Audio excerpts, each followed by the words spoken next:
Sports is right back at you as we do. We come every Wednesday right now, 2 p.m. Eastern, 1 p.m. Central. I'm glad you're here. Cole Johnson here. And on tap, we're going to talk about, of course, the review of the Wild Card Round in NFL. We're going to preview the Divisional Round that's coming up on Saturday and Sunday. You know, we're going to put somebody up in the Dolt of the Week category. And we're going to put upon further review the Rooney Rule. And there's just some things that just makes me just check about that. Well, I'll talk about that later. But for right now, let's get to the headlines.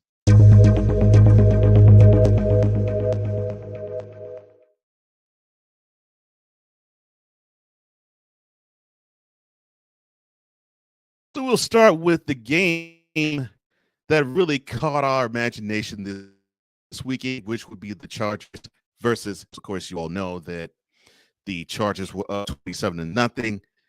The Jaguars came back to beat the Chargers on 30. I'm not going to focus on the Chargers in. I'm going to do that another time. But for the for the Jaguars end, you had a QB in Trevor Lawrence. You had a running back in Travis Etienne. This was their first playoff appearance. And in the first half, they just didn't look good.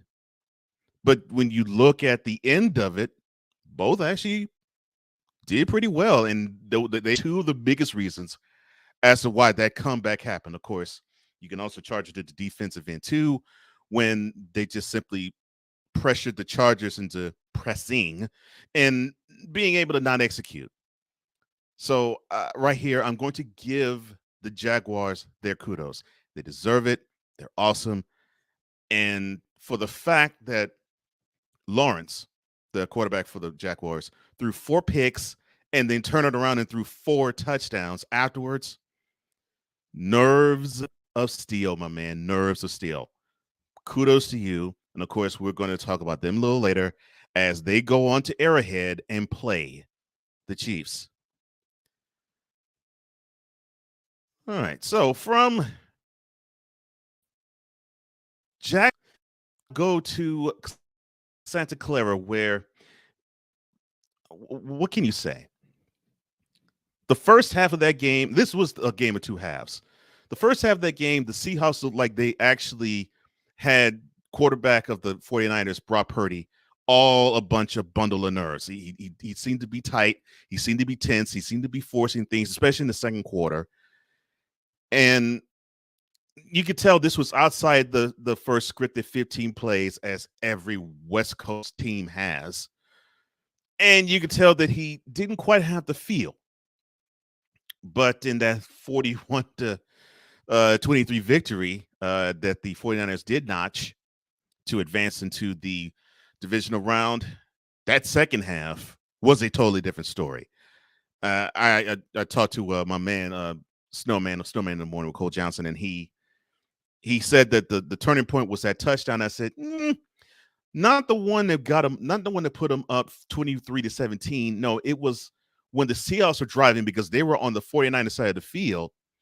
And then you had Nick Bosa, who came up with the I would say the trifecta, but he came up with the grand slam, the sack, the strip, the fumble, and the fumble recovery. And to me, from there, that is where the game shifted and the 49ers just dominated. And the 49ers defensively shut the Seahawks down. And again, another playoff game, another team that just simply did not have an answer for one Deebo Samuel. So they go on and they host another game in the next round. Of course, I will talk about that in the next segment. Now, switching from the Bay Area all the way to Orchard Park, New York, or Buffalo, the Bills beat the Dolphins 34-31. Was it just me? Or did it seem as though the quarterback of the Bills, Josh Allen, regressed? And I'm not trying to be petty, and I'm not trying to be mean-spirited. I just couldn't understand how a guy who he's been in this situation before, he's been in an AFC championship before, Last year, he would have been in the AFC Championship again if it weren't for an equally beautiful performance from his counterpart in Patrick Mahomes. I'm thinking, okay, this is a big time moment. He probably will rise up and be big time. And yeah, he had his moments, but he threw many passes that made you shake your head or scratch it. He threw a couple of picks, one on his side of the field, and he that gift wrapped a 6 for the Dolphins that put them up 24-20 early in the third quarter. And I'm thinking, this isn't the solid team that I thought would appear now. And I'm not going to give them are they the Bills themselves? Are they feeling the tension that is, we must win it for DeMar? And I don't think so. I don't think they are. Because in the Dolphins, they actually were playing an inferior team. And I'm not insulting the Dolphins. They had Skylar Thompson, who, he's not even second string. He's a third string quarterback for them. Tua couldn't go for obvious reasons. And Bridgewater couldn't go, Teddy Bridgewater, the backup for the Dolphins quarterback. And so, I'm thinking, I wouldn't say it was a cakewalk, but I was thinking this would be one where the Dolphins will fight for a half because they'll say we got to do it for Skylar. And in the second half, the Bills would coast. No. Now the Bills got out to a 17-3 lead, but they had to fight for dear life just to hold on. Well, they did hold on, and they host a game in the divisional round. That game, I think, will be on Sunday afternoon. Switching from that game to the Twin Cities, where I almost feel like I want to say I told you so to some of the Vikings fans that challenged me when I said that the Vikings were basically paper champions. 13-4, but you can't be 13-4 and a team actually gives up more points than they score. And from the beginning, I would say the second quarter on in this game, which the Giants won 31-24, that's exactly what happened. Now, I don't take pleasure nor pride in that. I really don't. It's not even about the pleasure or pride. It just simply is a case of I'm calling it as I see it. Because I saw an offense that can be explosive, but sometimes forgets to run, and a defense that can be had no matter who is the opposing offense. And if you punch them in the mouth, you can have them. And simply put, the Vikings defense is soft, and the Giants offense is not. The Giants offense is physical, and the great elixir for a team that claims it doesn't really have a great offense, but likes to run, is a soft defense, especially defensive front. That's what we saw. That's what happened. And now the Giants go on. Now, people were saying this was an upset, and I'm thinking, no. I don't see an upset anywhere here. Not there. That was not an upset. No. Now, the only upsets I would have seen would be if the Seahawks beat the 49ers, or if the I'll say it, if the Dolphins beat the Bills. Now, those two games, if the Dolphins and the Seahawks won, that would have been upsets. The Giants Vikings, the Giants advancing is not an upset to me. They won by a touchdown. This wasn't like they eked out the game. They actually won by a score. So, no. The Giants proved who they were, and I'm not surprised. They go on to play the Eagles. The Vikings proved who they were. They go home, and the next time we see them is another 6 months. So, congratulations on a good season by the Vikings. Unfortunately, 13-4 and a wild card bounce. But the best of the best have to advance. The Giants are better.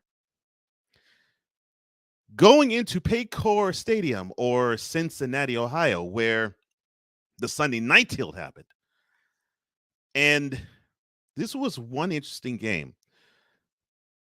The Ravens went in without Lamar Jackson, yet Tyler Huntley, the backup quarterback for the Ravens, actually accounted himself pretty well for the most part.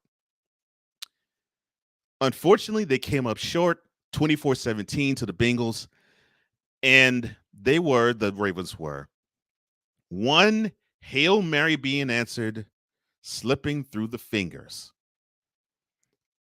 Just slipping through the fingers of a Ravens wide receiver, no time remaining. Otherwise, they probably would have gone for 2 to win the game. But the funny thing about it is there is a little bit of friction. For instance, the game that provided the final margin, where the Ravens had a 1st and goal inside the Bengals 2. So Huntley takes the snap. He jumps over the line. He extends the ball over. He gets it to within maybe half a yard from the goal line. It gets bat out of his hands. It goes right into the waiting arms of defensive tackle Sam Hubbard of the Bengals.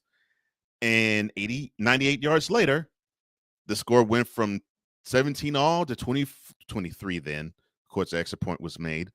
23-17, now end up with 24-17, where that was a 14-point turnaround. That basically was the difference in the game. Post-game, J.K. Dobbins, the running back of the Ravens, had a couple of choice words to say about that exchange when he said, quote, "He should have never been in that situation. I don't get a single carry. I didn't get a single carry. He should never have been in that situation. I believe I would have put it in the end zone again." Close quote. Now, I really can't fault Dobbins for saying that because, Dobbins actually had a pretty good game. But, of course, it's all the rave to have the athletic QB 2 yards and shorter within the goal line score half the time. So they figured that's how they would do it because they figured, okay, we'll catch the defense napping. The Bengals defense was not napping. And also on that same play, you had the head coach of the Ravens, John Harbaugh. He actually said that, Huntley was not supposed to dive over. He was supposed to sneak under the line and slither his way into the end zone. Tough way to end that season. But the Ravens, as they scrap and scrape and claw, well, they came up short. And hopefully for them, they will not come up short in the boardroom when they have to negotiate the contract of one Lamar Jackson, whose contract currently is up. And he might be a free agent. He actually might be franchise tagged by the Ravens. We will talk about that at another time, probably around March. Hold on to your hats for that. To Tampa. Let's just put it this way. A team that dressed in white showed up, and the Cowboys did. And the Cowboys were dressed in blue, and they made the Bucs look black and blue. 31-14 was the final score. Wasn't even that close. They were up at 1 point, 24-0 when the Bucs finally decided to score. Now, everything looked to be on point. The Cowboys defense got after Tom Brady, the quarterback of the Buccaneers. They rendered that offense, the Bucs offense, to being one-dimensional. They forced Brady to throw 66 times. And then on the other end of the coin, you had Dak Prescott, who actually looked the best this year. 4 touchdowns, no interceptions, efficient, and threw for over 300 yards. Cannot complain about his performance. He actually did well, spread the ball around, and the running game was there too. They gained almost 130 yards and 35 carries. So the Cowboys actually played a complete game, except for Brent Meyer, because he decided to miss not 1, not 2, not 3, but 4 extra points. Yet he still is the kicker for the Cowboys, and the special teams coordinator John Fossil said that Boras had the case of the yips. Oh boy. Well, we will talk about the Cowboys in the next segment. And finally, we interrupt this broadcast to bring you a special report from Cole Sport. Sports.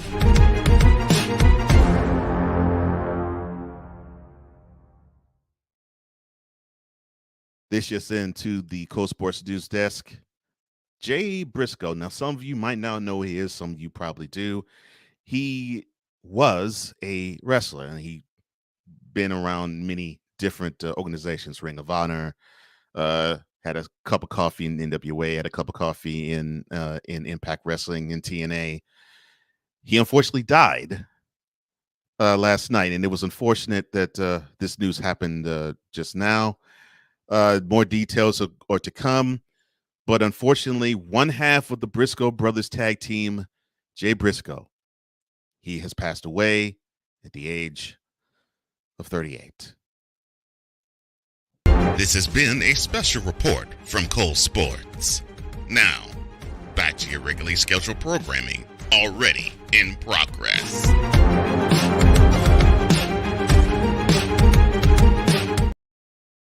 When we come back, we are going to break down all of the NFL Divisional Round matchups. 4 of them, and all 4 I think are going to be riveting in its own right. You've tuned into Cole Sports. We'll be right back right after this.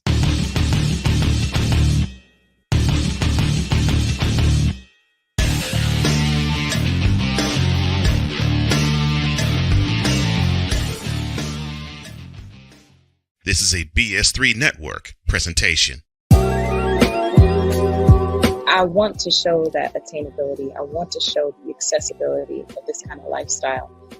From social media to having conversations with friends and family, you always have to put on face and say face.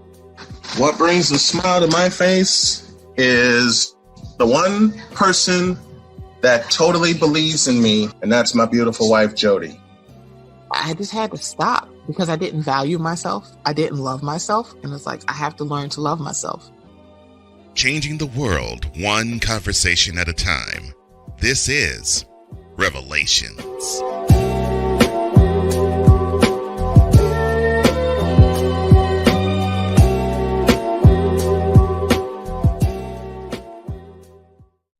Are you looking for something to do on your lunch break? Well, there's a show on the BS3 Network that has only 4 words to say to you.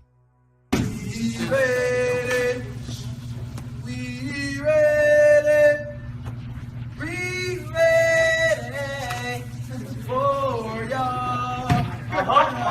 We ready. We ready.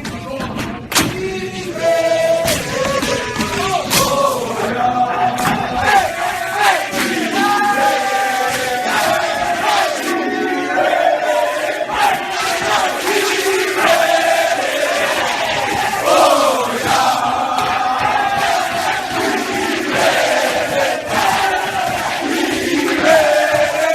The Lunch Break with AJ, powered by JM&E.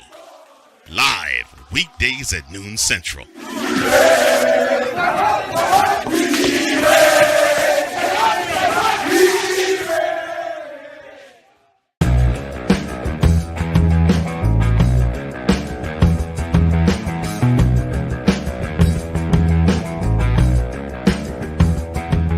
Welcome back. Cole Johnson, Cole Sports, right at you. Now, we discussed the NFL Wild Card Weekend. Now it's time to talk about the Divisional Round. And before we do, let's say hello to the wonderful people who comprise of the VIP section of Cole Sports. My man, Brian Snowman, he says, Cole Sports with a Z. Love you, brother. Victor Locke in the house. He says, ladies and gentlemen, welcome to Cole Sports with a Z. And now here is the star of the show, Cole Johnson. Oh, thank you, man. I appreciate that. I might need to have you there. As people might not know, Mr. O is a huge 49ers fan. He says, how about those 49ers? Yeah. And then Victor Locke, who's a Cowboys fan, he says, how about those 49ers? And how about them Cowboys? My man, Sick Diggy, coming all the way from Norway. He says, what's good, everybody? Hope everything's good with you this evening, Mr. Sick Diggy. And he's also known as 00, as Victor says. He also says, not going to lie, the Cowboys look good. However, it's the inconsistency that always give me pause. It would have been better if we had 10 or 11 games like the one we had against the Bucs. Agreed. He also went on to say that he heard about Jay Briscoe this morning. He was a long-reigning Ring of Honor Tag Team Champion. They held the belt so many times I've lost count. It seemed as if it was their birthright to have that title. Ryan McCarthy, Mr. No Credentials Required, is in the house. He says it's Cole Sports with the Z. And he's a Jets fan. He says, how about them Jets? Wait, no, never mind. We fans don't know what the playoffs are. Oh, good gosh, that's just brutal, man. Woo. Oh, that's brutal. Oh, my gosh. Well, be assured and rest assured that you only have one AFC rival who now is left in the pool. The other three are now at home. The other two that made it to playoffs are now, the other one that made it and the one that didn't make it the last week are now at home. So at least you have that, Ryan. And now we broke down their wild card round. We're going to break down the divisional weekend as I go in.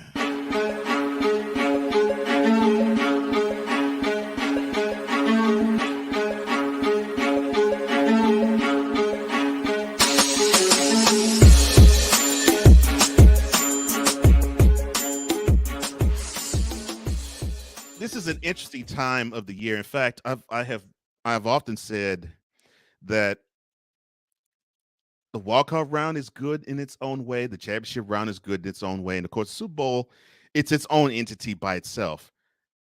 For some reason, I have always liked the brand of football that was the divisional round weekend because it seemed to be you knocked off the chaff with the wild card round. You possibly are going to have two good games. You cross your fingers. You hope you have two good games in the championship round. And of course, you definitely pray that you have a good game in the Super Bowl. But it's quite possible you might have at least 2 or 3 good games in this round. And I've always been excited about the divisional round for whatever reason.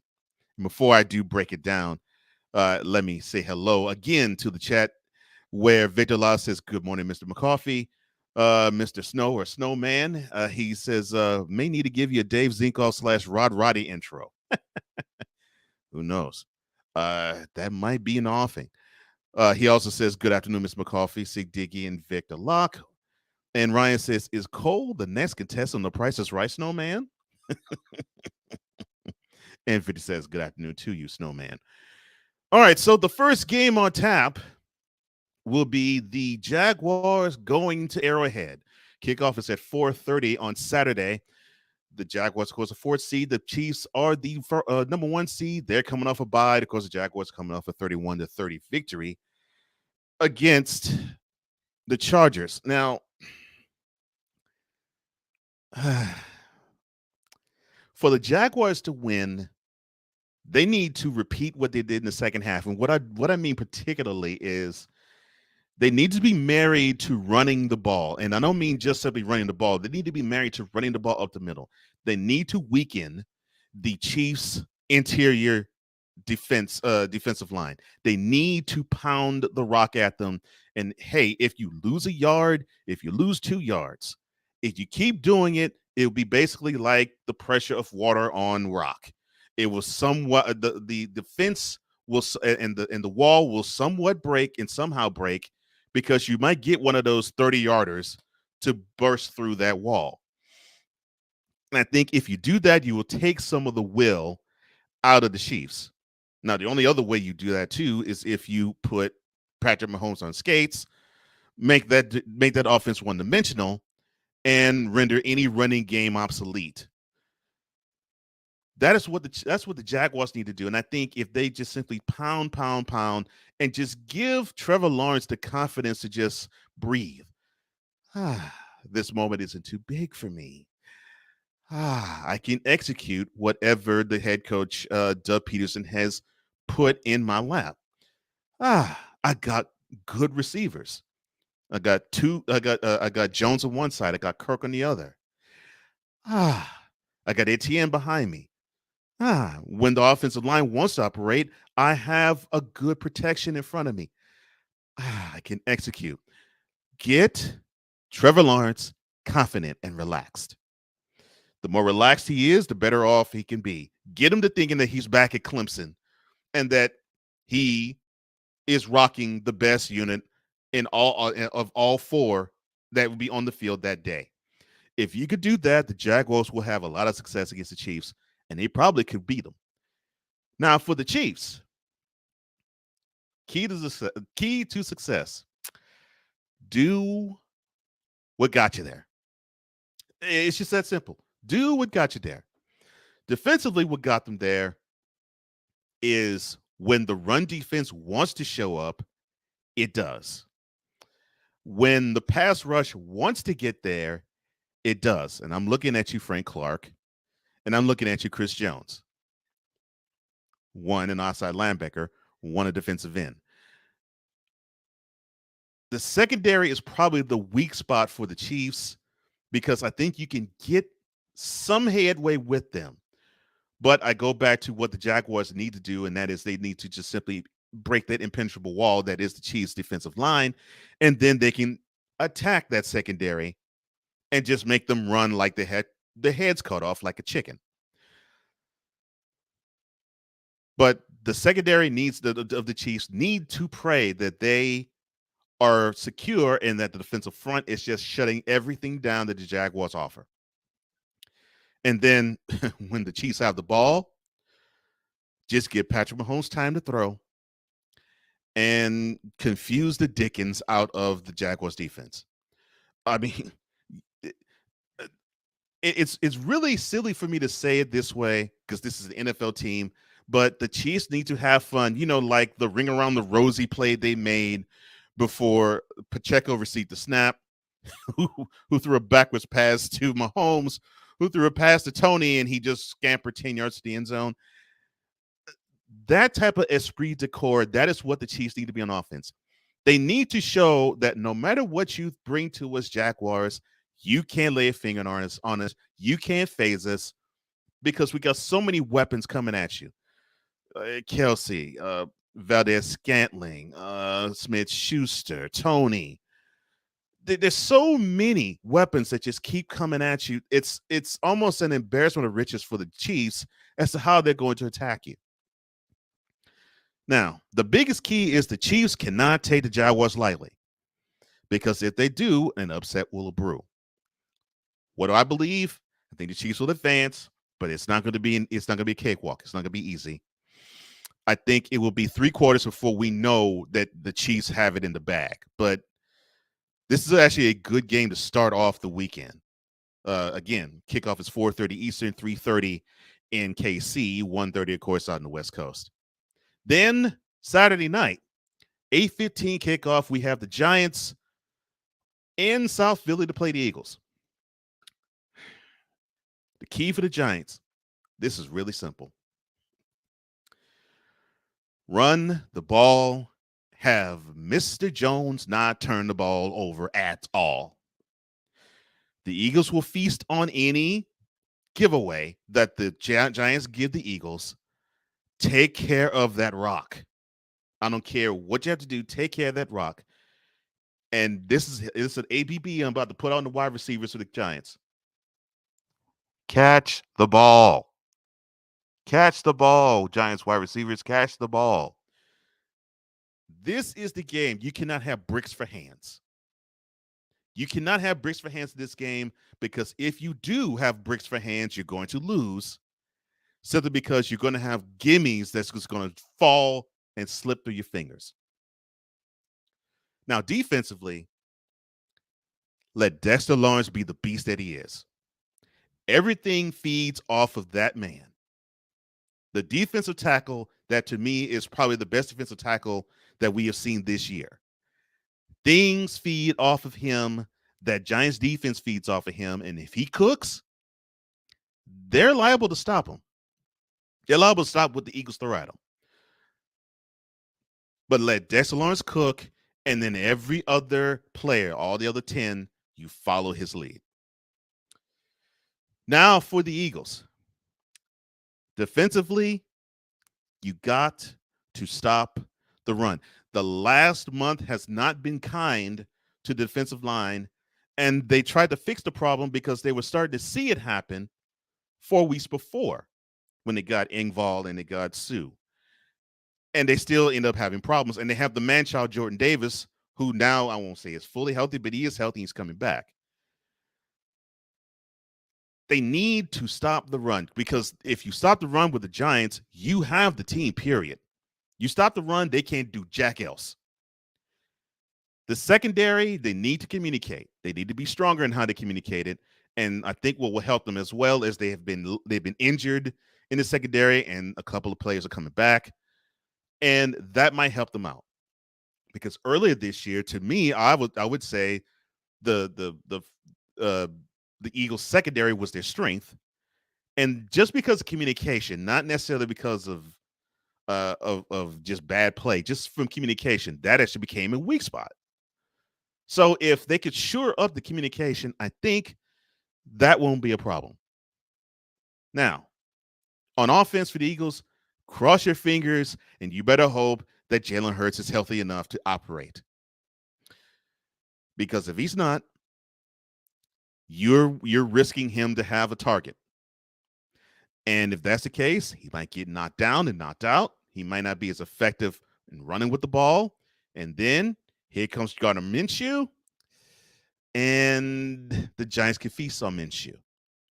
Now, what do I think in this game? I had the Eagles in it, and I don't have a rooting interest in any 4 of these games, but I definitely don't have a rooting interest in this one. I think the Eagles are a better team. I think the Giants are at least 1, maybe 2 years away from being in the same position. I'd say, okay, this is the Giants' game to lose. This is the Eagles' game to lose. They can lose it because they have shown that they have not operated at the most fluid of levels. If we're expecting them to be like how they were late November, early December, they need to have that happen now. But the last 3 games they played, not so much.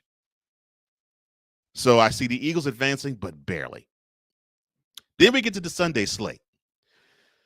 To me, the best game of the weekend is the one that kicks off at 3 p.m. Eastern and 2 p.m. Central, which would be noon on the West Coast. The Bills hosting the Bengals. And now, of course, we saw this game be suspended after 5 minutes to go, after 10 minutes elapsed in the first quarter, to a non-conclusion. Now, of course, in that game, the Bengals were up 7-3, and they had the ball and they were driving. But mere bag of shells doesn't matter.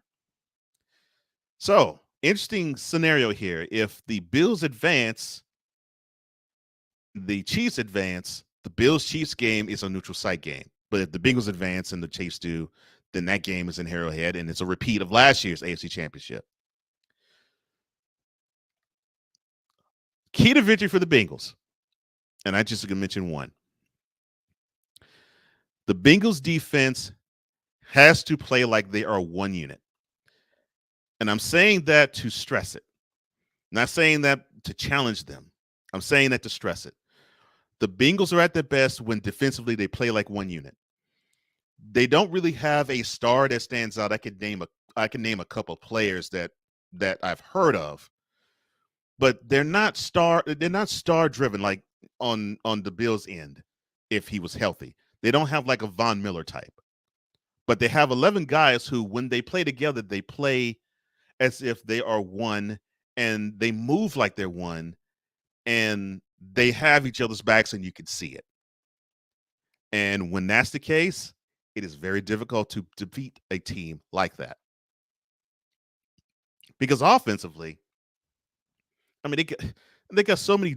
It's embarrassing.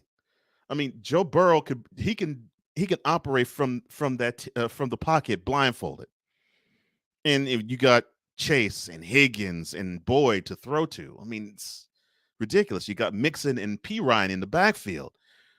And you actually have an offensive line that's starting to become better, although they did regress a bit Sunday night. They actually are better than they were last year. So you have a team that I think there's a makings of something good here. And I will say this, of all four of the road teams, I think the Bengals have the best chance of beating the home team. Bills on the other side. They need to not have the moment, and I'll say this strictly for Josh Allen. He needs not to have the moment be bigger than him.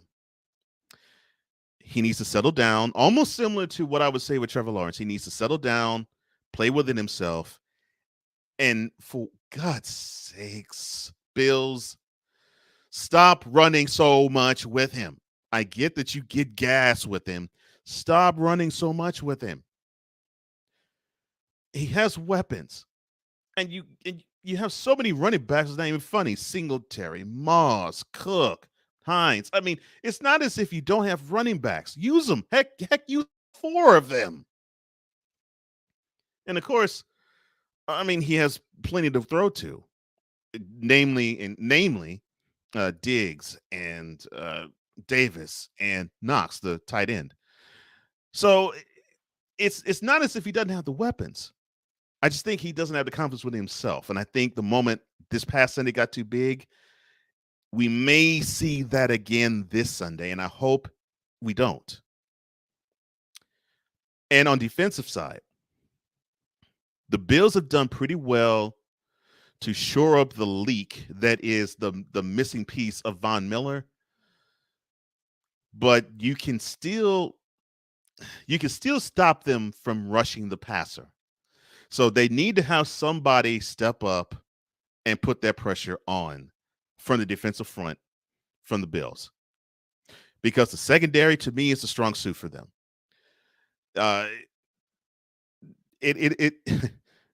When they want to play, they play awesome. And they're not at full strength. We're talking about a guy in Micah Hyde who's out for the year, who he would be one of the top 3 safeties in the game. And the Bills secondary are still that good. So the weakness of the Bills defense to me is the defensive line. They need to get to the quarterback. And we saw this last year when everything was good except for the defensive line for the Bills because they could not get the proper pressure. And when you can't, you have the quarterback sitting in the pocket, picking and surveying everything, having all the time in the world to go to the right receiver. That's not what the Bills want, so they need to put the pressure on Burrow. Who do I have in this game? Gosh, this is going to be tough. I'm going Bengals. I'm going Bengals. I want to say Bills, but I'm going Bengals because the Bengals seem to just have better, to me, fluidity than the Bills do. And I'm really rooting for a good game, but I think the Bengals will get the upset because I don't really view it as an upset. And I think we will actually see a rematch of the AFC Championship of last year between the Bengals and the Chiefs. The marquee matchup, but I don't think it's the best one. The marquee matchup of the weekend, of course, 6:30 kickoff, 5:30 Central, 3:30 out in LA and Seattle and San Francisco. The Cowboys go to Santa Clara to play the 49ers. Cowboys, this is simple. Dak Prescott does not make a mistake. They do not forget Pollard and Elliott. And they run the ball at least 35 times in the game. You do those 3 things, the Cowboys will be no worse than at the doorstep of a victory. Because if you run the ball that often, the defense will be rested and they'll get after them. Because defensively, to me, Micah Parsons is the biggest wild card we have seen in quite some time on defense. And defensively, they feed on his energy. And defensively, also, they feed off of the skill of DeMarcus Lawrence. And if you have those 2 those two in sync together defensively, they'll be fine. Now, I'm not as big on Trayvon Diggs. He's a great athlete. He still has a little bit to learn when it comes to corner play. But if he can shore that up, that'll be fine. So that means, Mr. McCarthy, that means, Mr. Moore, your team operates best by running the ball and play action off of it. You do that, you stand a chance of winning this game. You forget that, and you get run over. The 49ers keys to victory. Make Brock Purdy feel as though he's back in Iowa State. Make him feel that, make him feel as though he's in charge of that offense. He's in charge of everything he surveys, and he executes no matter where he goes, no matter who he goes to, no matter what play is called. And keep that running attack going. McCaffrey and Mitchell and even Debo at times. Keep it flowing. Keep it going. Keep pounding. Because you can, if the Cowboys aren't invested, can knock the sense out of the Cowboys' defensive front. And let those weapons shine in the passing game. Let IQ cook. Let Kittle cook. Let Samuel cook. But the biggest key to me is you let Purdy be comfortable. Make him feel as though this isn't a big playoff game. This is just a regular play. This is a regular game. Make the moment smaller than it actually is and just let him operate. To me, unfortunately, the Cowboys forget they are a running team far too often. And in games like this, they forget a lot of the time that they are a running team. I have the 49ers going on. So that means I will have in the AFC Championship, the Bengals going head to play the Chiefs. And the 49ers going to South Philly to play the Eagles. What say you? Put it in chat and let us discuss. And that concludes Go In. We'll be back right after this. You're watching Cold Sport.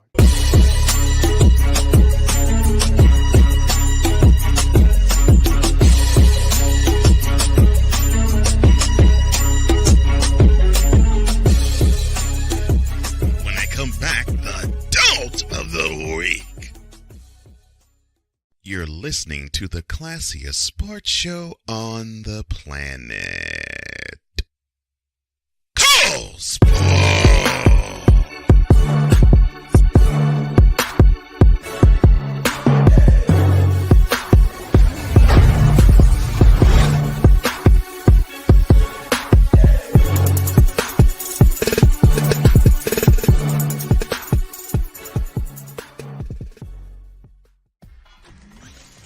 From the vault, a look back at a key moment in sports history. January 18th, 1976. The Super Bowl was going to celebrate its 10th ultimate game being played. It pitted arguably the two most well-known franchises at the time, the Pittsburgh Steelers and the Dallas Cowboys. The Cowboys were a wild card team coming into the Super Bowl that year, whereas the Steelers were the defending Super Bowl champs looking to successfully defend their crown. The Orange Bowl was the setting for this clash, and it was a grinded-out affair most of the way. But after a 64-yard touchdown pass from Steelers quarterback Terry Bradshaw to wide receiver Lynn Swann, that score proved to be the difference. He suffered against Oakland. Here's Bradshaw. Bothered from behind. Lynn Swann is open. Got it. Steeler touchdown. Mark Washington with him. The Cowboys had the safety blitz on. 64-yard touchdown pass from Bradshaw to Lynn Swann and Bradshaw. The Cowboys scored late, but it was not enough as the Steelers defended their Super Bowl championship with a 21-17 victory over the Cowboys. This game was unique because it was the first Super Bowl where all touchdowns were scored via passes. The two teams would meet again 3 years later at the same venue to put on what many have called the greatest Super Bowl game ever played. But that was in 1979. The former laughingstock of the NFL, Pittsburgh Steelers, defend their Super Bowl championship, winning their second in the decade by defeating the Dallas Cowboys 21-17 on this date in 1976.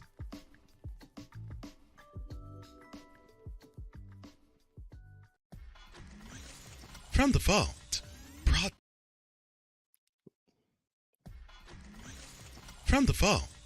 brought to you by Go Sport.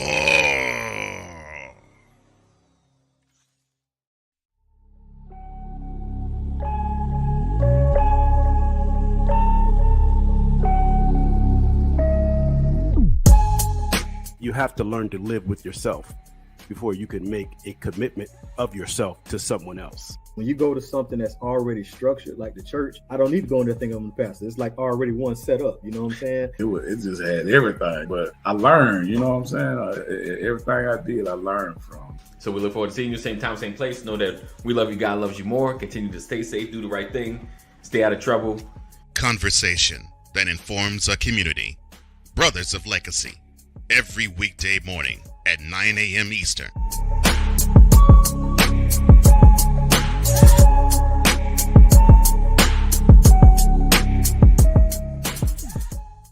Discouragement, sorrow, distance.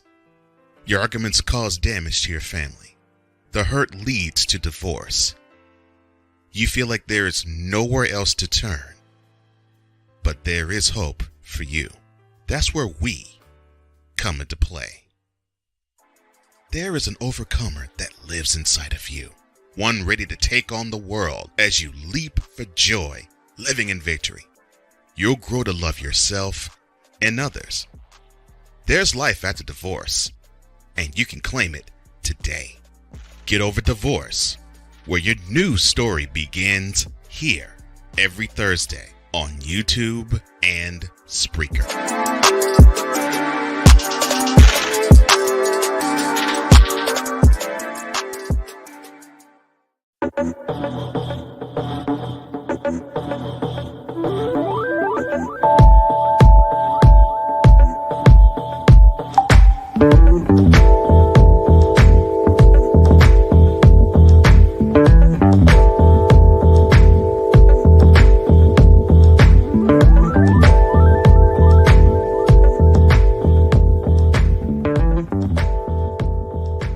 Welcome back to Cole Sports.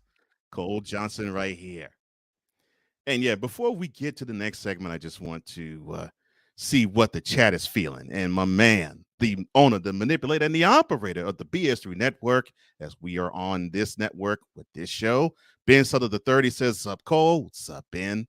Hope everything is fine. I know you're happy for what transpired Monday night, so I don't even have to ask that." Oh my. And you all just absolutely wonderful, man. Keep the comments coming. Keep the comments coming. Sig talking about the Briscoe family says it's heartbreaking for the entire family with the loss of Jay. And also with Jay's passing, his younger brother Mark will have to vacate the ROH or Ring of Honor tag titles. I read about his death this morning. Yeah, it's just heartbreaking. It's just heartbreaking. And I wish it didn't have to be. Victor says that the Eagles and Giants will be a slugfest. It will be, as Jim Ross would say, a slobber knocker. And he says to the Bengals Bills, he says that's probably going to be the main event of the week, which I believe it is. The Giants 6 says they need to keep their hands coated in super glue. At least the wide receivers do. Barkley doesn't seem to have this problem as much. He's the running back. How is that possible? Don't let the Eagles grease the pigskin. Yeah. Victor says, and this is something that it's a snowman #1 with Cole Johnson custom. This episode of Cold Sports is brought to you by Brady Balm. Whenever you feel like old man Tom, trust Brady Balm. Oh my gosh, it's sad. Ryan, good commentary here. He says the Bills' offensive line got exposed against the Dolphins this past Sunday. They need to get better against the Bengals' pass rush. No question about it. No question about it. And that aspect about the Bengals is underrated. And it's simple. They don't really have the shutdown corner, but they have great corners. Well, let's just say great. They have solid corners. They don't have the safety that just makes you say, wow, although one comes close, but they play their role. They don't have the linebacker that says, yeah, you definitely had the game plan for him, but the linebackers they got on the field are wonderful. And then when you have that defensive front, they won't allow you to run on that much, and they will give you a couple sacks. So I agree that offensive line, the Bills have to come ready to protect number 17 and have that jersey be clean, or at least have him not hit the turf all that hard and all that often. Sick says Josh Allen needs to trust his running backs to run the ball, less wear and tear in his legs. And yeah, and he wouldn't have to think about, okay, should I run or should I not? No, you got 4 running backs. You should trust them. You should trust them.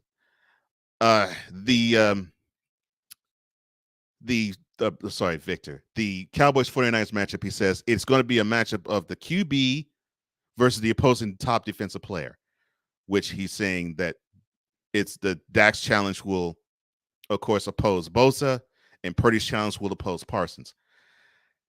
Purdy's is actually, to me, Parsons with a mix of DeMarcus Lawrence too. And the reason why I say that is Lawrence is key in stopping the run. And if you can contain the run of the 49ers, you can have Parsons pin his ears back and just try to hit number 13 as often and as hard as you possibly can. So I totally agree with you, Victor. I think that is what it's going to be between those two. Six says, who's going to win the battle in the trenches between the Cowboys and 49ers? That is going to be the 100% question going into that game. Victor says, yep, I'm on Pennywise's watch, just waiting for him to go back to his clownish ways, and he might Sunday. I'm not saying that because I wish it. I'm saying that because that seems to be his pattern. Ryan on No Credentials Acquired, he says, I'll reveal my picks on his show Friday night. Six says, Dak should have more faith in both Elliott and Pollard running the ball. Yeah. No question. No question whatsoever. My man Snowman says he has the Giants and the 49ers for the NFC Championship. And, of course, he's hoping for that because that means the 49ers would host the game. Victor says, you changing my mind on the Eagles, Snowman? Six says, nice ad from Victor. I agree. Sick, he says, Cole Sports has some nice productions. Thank you, sir. I appreciate that. He also says, gotta love that funky music. Yeah, we're not talking Wild Cherry, though. Oh, man, it's so great to actually have some lively chatting here, and you all are just keeping me on my toes with what you're saying. And my hope has always been I want to have intellectual audience members, and that's what you all are. I like to go to the smart sports fan, and I have that here. Thank you, VIPs. I appreciate you guys. And now, without further ado, here is the next Dote of the Week.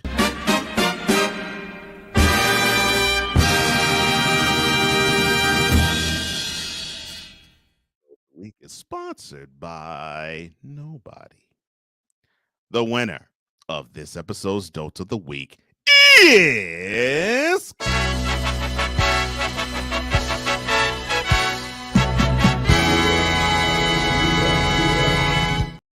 the Chargers head coach, Brandon Staley. He is on this list, and it shouldn't even be a question from any of you as to why. Going into the final minutes of the second quarter, the Chargers were up 27-0 in the Saturday night's tilt between them and the home team, Jacksonville Jaguars, in the wild card round.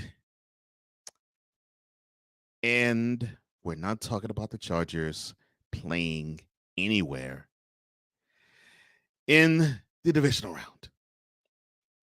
They went from 27-0 to the offseason in more than 30 minutes playing time. And why is that?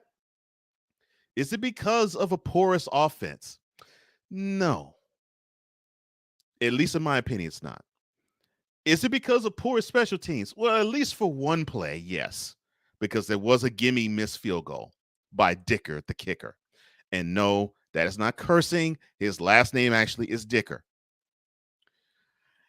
Would it be the defense? Well, yeah, I could say that, but the way they played was a byproduct of what they had to endure because of how the offense was operating. No.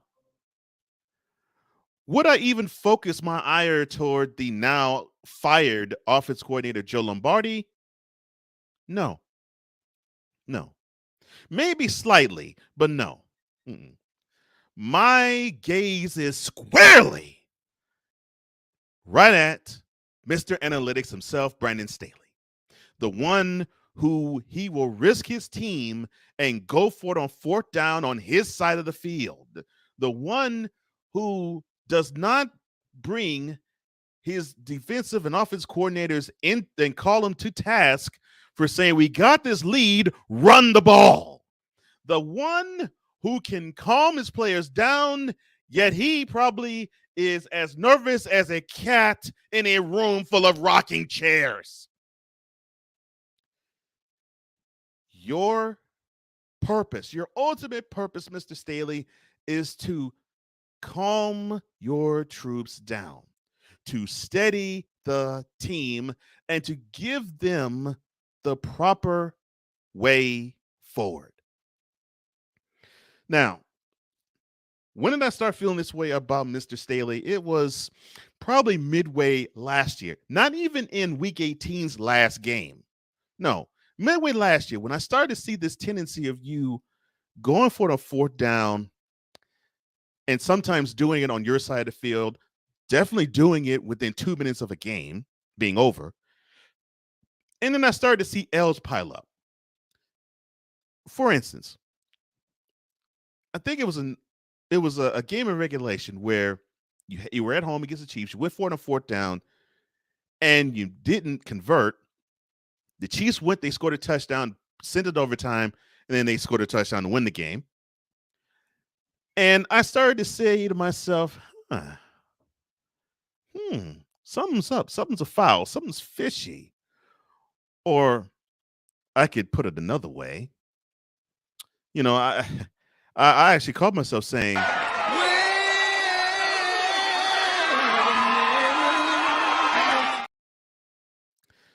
you know, so it's gotten to the point where now every time I see you on TV, and it started with the last game of the year, last year, where all I have to hear is on Chargers, and I'm going, no! Because quite frankly, your play calling, Mr. Staley, and your, I guess you could say, loose way that you allow others to call plays. This whole thing stinks to high heaven. It's frustrating to me to see you be an NFL caliber head coach, and yet you have this riverboat gambling personality. And then you have analytics to back up your riverboat gambling ways. It's pathetic. What? It's stupid. What? It's insane. What? It's inane. What? It's flat out ridiculous. And I don't understand why you put your team in these bad positions time after time after time after time. I don't get it. I don't understand it. I want to. I don't. And I can't even say, help me, help me, help you, help me. I can't do it. I'm sorry. There isn't anything that you could do to describe what you have done in terms of how this team operates and how you, to put a spin on a saying, snatch snatch victory and put it into the mouth of the jaws of defeat. I don't understand it. That just seems to be you and your bent, your stemper, as my wife would say, your temperament. I don't understand it. And the verdict has now been in from the Chargers. Basically, they're saying, all right, Mr. Staley, we don't think you are at fault. The offense didn't score. And they only had 3 points in the second half of the playoff game. So we'll look on the offensive end and ask them. We'll ask the OC. We'll ask the quarterback's coach. We'll take care of it then. But no, we're doing this, and the eyes are squarely on you to bring us a championship and be better than what you've done these last 2 years. Yes. Could we say that we have been in worse spots until last year? Yes. But we have this stacked roster both years. Had a stacked roster last year. We had an even more stacked roster this year. And to show for it, we have an embarrassing come from a head choke job.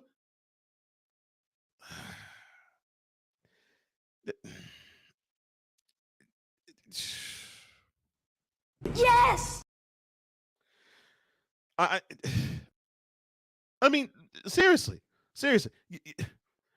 You have people like Kawhi Leonard just doing this to you.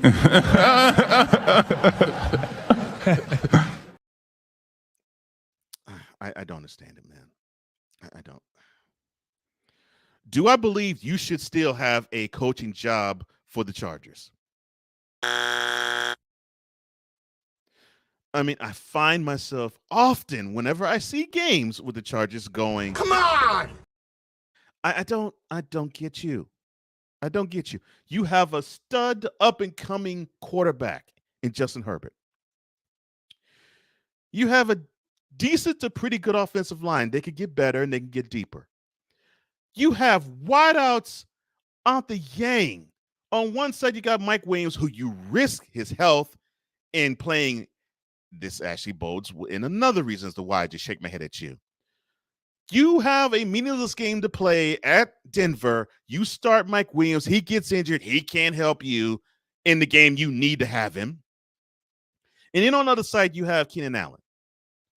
And then you have Ingram, the budding tight end. You have weapons. And oh, by the way, you have a decent one in Austin Eckler, who you didn't utilize in the second half. That infuriates me about you, Staley. And that's just on the offensive end. On the defensive end, you got Derwin James, who is probably one of the best safeties in the game. You have Khalil Mack, who can stop the run, rush the passer, and drop in coverage. You have Joey Bosa, who is almost cut from the same cloth as his brother Nick up the way in the Bay, who is your best pass rusher on the team. And you handicap them.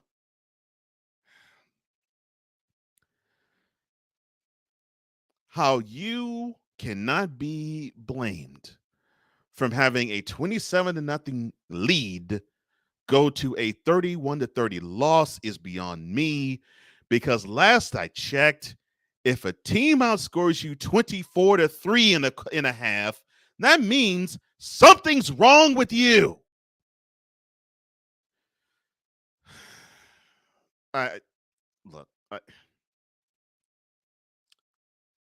Get rid of the analytics.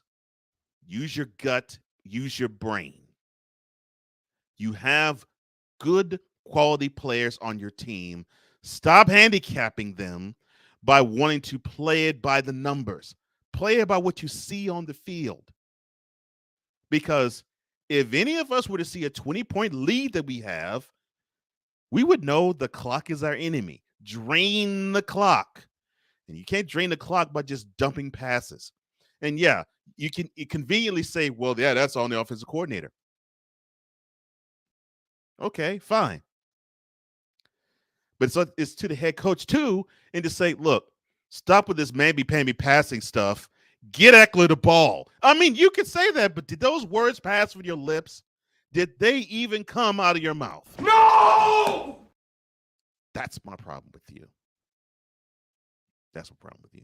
And until you get rid of these tendencies, you're just going to be taking all of these until you are fired.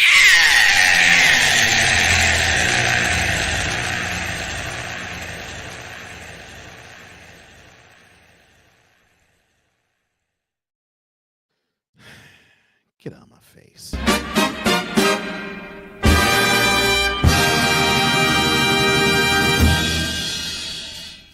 The Rooney Rule. Is it good? Is it bad? Does it need to be fixed? Upon further review, is next.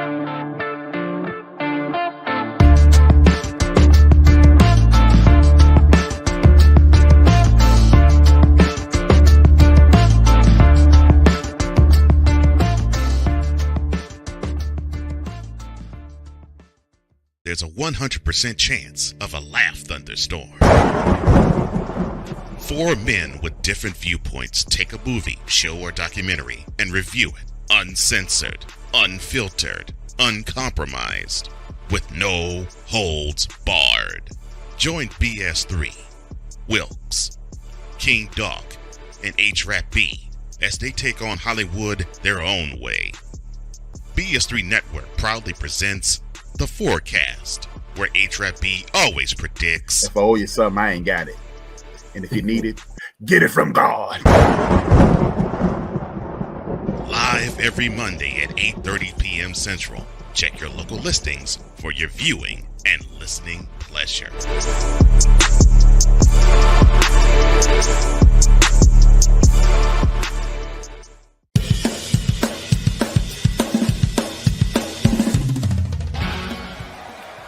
For Steph Curry, Tim Anderson, Jordan Alvarez. And it's caught! Deebo Samuel with the catch! Michael Jordan can sense it. The Fro just got the king! BS3 Network. The hottest of hot takes. The coldest of cold hard facts. This is Snowman in the Morning with Cole Johnson. Weekdays at 8 a.m. Eastern. Check your local listings for your viewing and listening pleasure.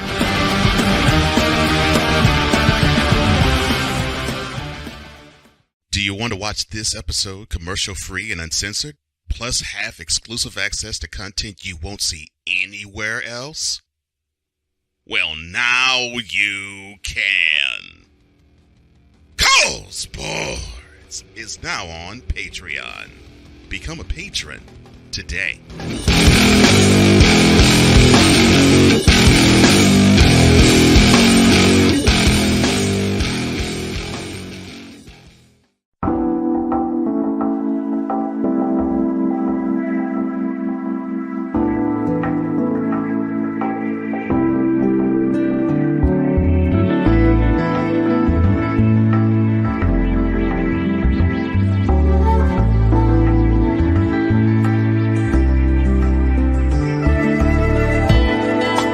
Coming up on the next installment of Cole Sports, we will break down the Divisional Round games and preview the 2 championship weekend games. We're, of course, going to touch a little bit NBA, a little bit maybe of basically baseball. We are going to, of course, award the Dolt of the Week and put another subject upon further review, but that is for next week. Now, before I get into what I do with upon further review this week, let me just show the love to the chat one more time. He says, Brian McCarthy does, avoided the Dolt of the Week award for another week. Lord have mercy. Sig Dickey says, Brandon Staley got too sophisticated and too basically and overhyped after halftime, or simplistic, I'm sorry, and overhyped about halftime and started panicking by the fourth quarter.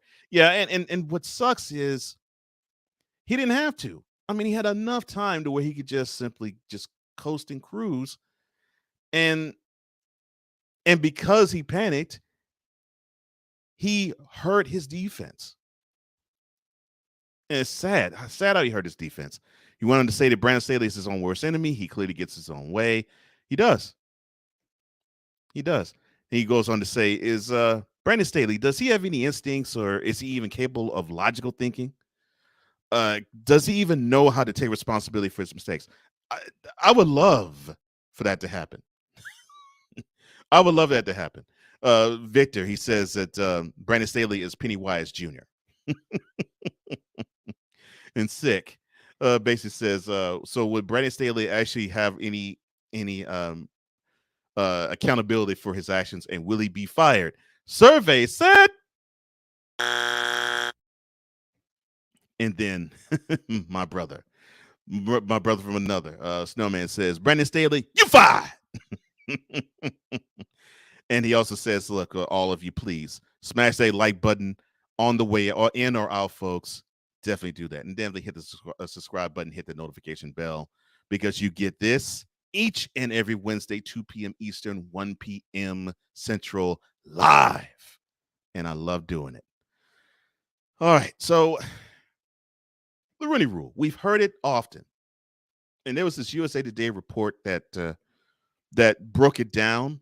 And I love to display it. And it has a lot of my thoughts in it as well.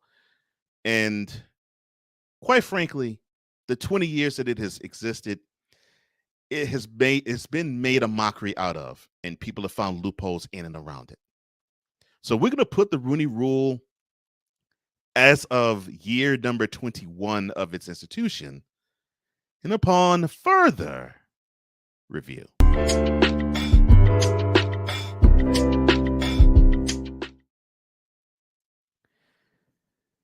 I had 4, and 2 of them for sure I wasn't going to get, because I wasn't what they were looking for. Tony Dungy, now an analyst with NBC Sports, he brings up his early interviews, not because he holds any ill will toward the teams or executives involved, but because the experience illustrates a frustrating catch-22 that is still present in the NFL coaching world, especially for coaches of color.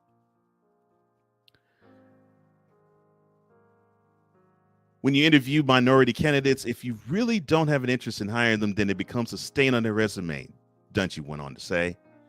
You've interviewed 10 times and they didn't get selected, so something must be wrong. The data shows that from 2003 to 2022, interview opportunities for coaches of color were concentrated among a relatively small group of candidates, familiar faces who were interviewed over and over again for head coaching roles, and in majority of cases not hired. USA Today Sports found that a group of just 4 of those coaches, Eric Bieniemy, Todd Bowles, Jim Caldwell, and Leslie Frazier, accounted for nearly 1/4 or 25% of the publicly reported interview opportunities given to non-white coaches since the implementation of the Rooney Rule. Bieniemy, the Kansas City Chiefs offensive coordinator, he is interviewed for at least 15 jobs. To this date, he has not been hired for one of them as an NFL head coach. Michael Locksley, the president and founder of the National Coalition of Minority Football Coaches and head coach at the University of Maryland, says the following, quote, obviously the Rooney Rule isn't working. It came from a good place, but obviously, because of the numbers, it hasn't created the opportunities that we all thought it would create. Close quote. Now, as for Dungy, he got his first interview for a head coaching job with the Philadelphia Eagles back in 1986. Then he was just 30. And by self-admission, he said he didn't know what he was doing. Over the next few years, Dungy was frequently mentioned as one of the premier head coaching candidates in the NFL, a safe bet to become one of the first black coaches to get one of those top jobs. But from 1986 to 1995, he only received 3 more interviews, 2 of them in which left him convinced he never had a realistic chance in the first place. USA Today reported that the interviews are at the crux of the discrimination lawsuit that a trio of black coaches, Brian Flores, Ray Horton, and Steve Wilkes, filed against the NFL and some of its teams last year. Flores alleged in the lawsuit that the New York Giants had already decided to hire Brian Daboll when they interviewed him for their head coaching vacancy last year. The Giants, on their behalf, deny the claim, saying that Flores was in the conversation, yes, to be sure, to be head coach of the team until the 11th hour. And to this day, they feel that Daboll was the better fit. Flores has interviewed for at least 9 other jobs over the course of the 3 hiring cycles, according to USA Today Sports research. And he's only been hired once as the head coach of the Miami Dolphins back in 2019. The team fired him after 2021. And since then, he spent this season with the Steelers as a defensive assistant coach. It is unclear if he will receive consideration for open head coaching positions during the current hiring cycle. Now, that lawsuit was filed February 1st of 2022. In it, not only did it allege that the Giants were out of pocket, but it alleged that the Dolphins instructed that he needed to tank games and he would get paid money if he did. And he accused the Broncos of doing similar to what the Giants did, except not saying that he was their guy, but they had someone else in mind, but that they just simply stopped him at the door of being interviewed in the first place. Tony Dungy says that his hope during this year and beyond is not just that well-known coaches like Brian Flores will get more legitimate opportunities in interviews and head coaching positions. It's also that young black assistants who have never interviewed for a head coaching job will be interviewed in the candidate pool and given a chance to impress and wow owners. As a comparison, Dungy mentioned the name of Zach Taylor, the head coach of the Cincinnati Bengals, who was a relative unknown before the Bengals hired him in 2019. Another comparison would be Brandon Staley, who he was a relative unknown before the Chargers hired him.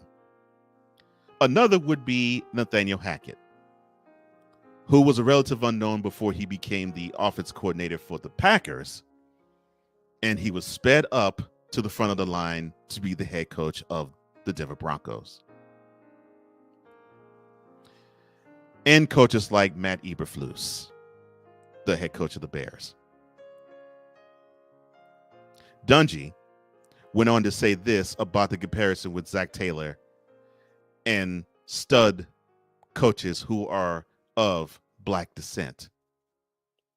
Quote, "There's some black Zach Taylors out there, but they're not going to get those opportunities, or they haven't gotten them. How do you get the young, up-and-coming, unknown black assistants interviews?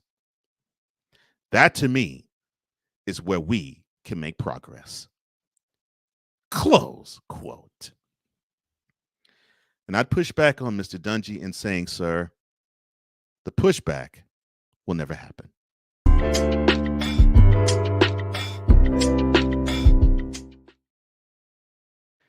And that is all the time I have. Thank you for joining me on this edition of Cole Sports.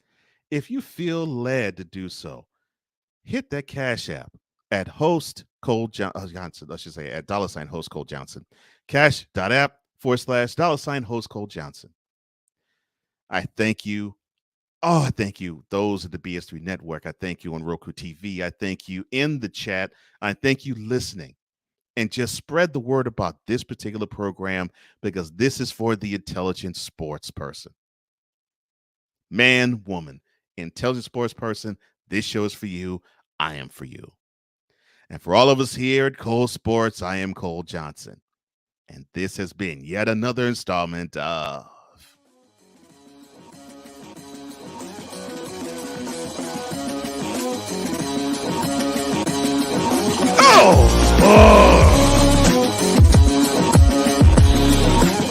Thank you for tuning in to Cole Sports. To download this episode, go to Spreaker and type Cole Sports with a Z. For apparel, go to Spring and type Cole Sports VIP Boutique. That's with a Z. To reach Cole Johnson, go to flowcode.com/page/host Cole Johnson. This has been a Comey Media Incorporated presentation.